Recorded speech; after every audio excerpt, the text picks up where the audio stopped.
We've got a lovely day in Florida. Hopefully you guys can hear me okay. Yes, I can hear you. Thank you for joining us. It's nice to get to see you again. Absolutely. So nice to see you as well. Yes, And so nice to be able to talk to your community. thank you. So appreciated. Before we even jump in and start speaking about a little bit about donor conception, do you want to take a minute and introduce yourself to the Yesh Tikva community? Absolutely. Hi, I'm Dr. Leah Roberts. I work with Boca Fertility in Boca Raton, Florida. I trained originally at Temple Hospital for OBGYN in Philadelphia, and then I finished my training at RMA New Jersey in New Jersey, where I got wonderful experience in IVF and third-party conception.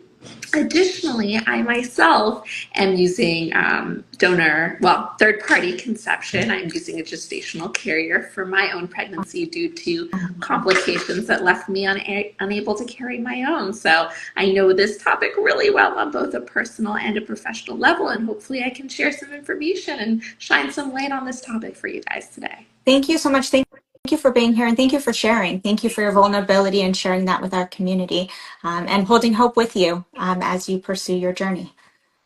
Thank you for having me and letting me share my story. I think that we really do each other a disservice in not sharing about our own struggles with pregnancy, infertility, miscarriage, all of these things. And, you know, it can be a very lonely experience. You feel like you're the only one who's gone through it. And in reality, you know, we know 1 in 6 women are suffering just like we are. So you can look around a room and many in your own community may be having these same things go on. For sure. And that's what makes the biggest difference is when we know that we're not the only ones and we have community to lean on. So thank you. I guess we have some wonderful questions that have been asked by the community. So I'm going to start with a very basic question for those who are unaware of what donor conception is.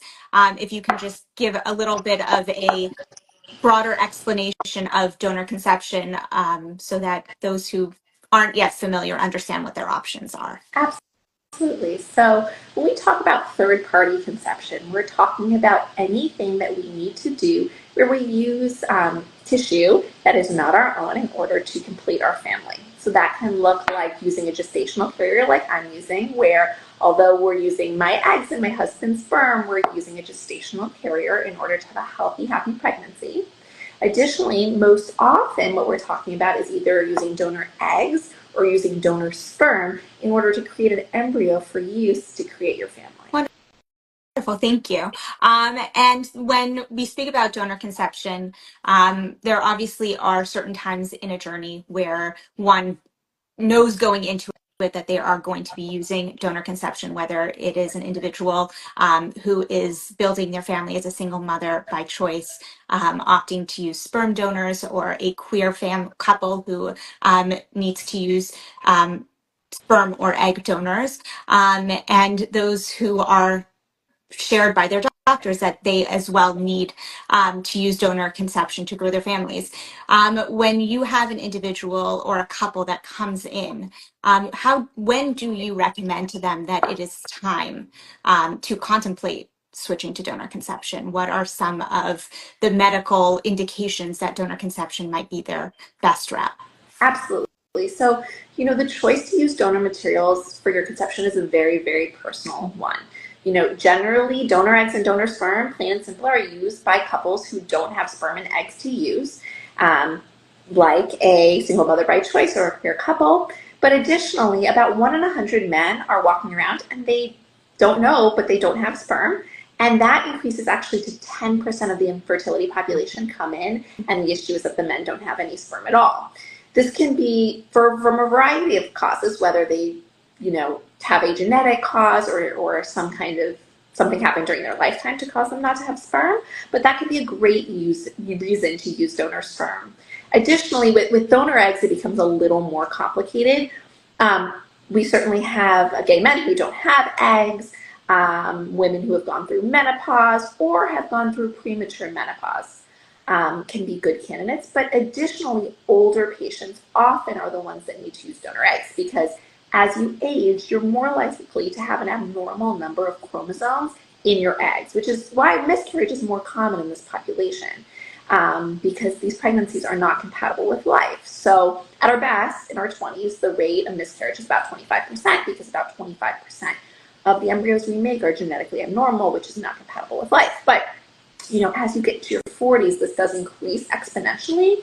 And by 44, this is close to 90% of your eggs are abnormal. So in combination with your limited quantity of eggs left, it can be nearly impossible, at 44, 45 to achieve a pregnancy with your own eggs. And so that can also be a very good reason to use donor eggs. And one of the questions that we received on donor conception is, does it increase the likelihood that a cycle will be successful when one uses donor eggs or donor sperm?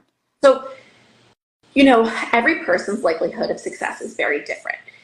We need to look at a lot of specific parameters to tell a patient how successful they're likely to be. However, when we're choosing people to be an egg or a sperm donor, we only approve those who have the highest likelihood of success.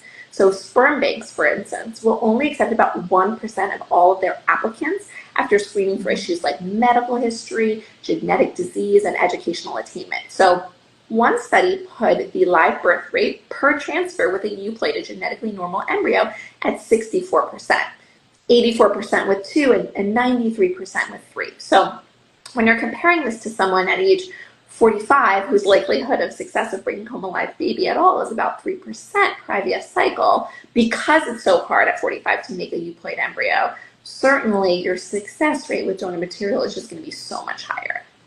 For sure.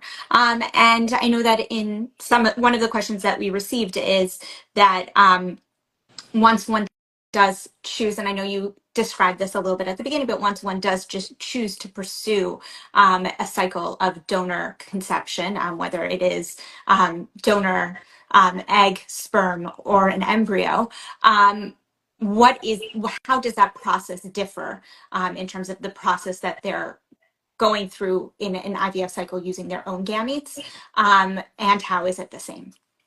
Absolutely. So, with both donor egg and sperm, as well as using a gestational carrier, we generally have you meet with our psychological team, mostly just to discuss how this is going to affect you as parents. How will you address this with your future children? Are you going to tell them at what age? And to make sure you're thinking through all of those details. Additionally, most people using donor sperm use anonymous sperm from a frozen bank, as sperm needs to be quarantined for 6 months prior to use, and it's very easy to get millions of sperm at a time this way.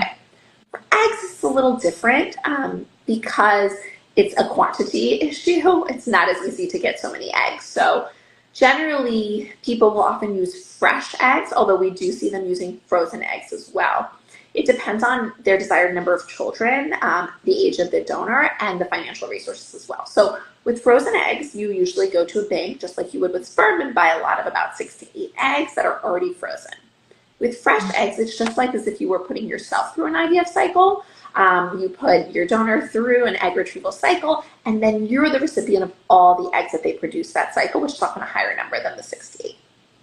And then once the embryo is created, how does the transfer process look? Is it similar or different than if you were using your own gametes? So once you make those embryos, it's exactly the same. We prepare your endometrial lining for transfer. And just like any IVF pregnancy, we watch you very closely for the first couple of weeks. But once you go to the OBGYN, it's exactly the same as any other IVF pregnancy. With IVF pregnancies, there's some additional testing that we recommend everyone does. We always recommend genetic testing, even though they're genetically tested embryos. And we do one additional ultrasound that's a little bit of a more advanced ultrasound looking at the cardiac structures just for all IVF pregnancies. But other than that, it's the same as any other pregnancy, and you hopefully will take home a lovely, happy, healthy baby. I mean, yes.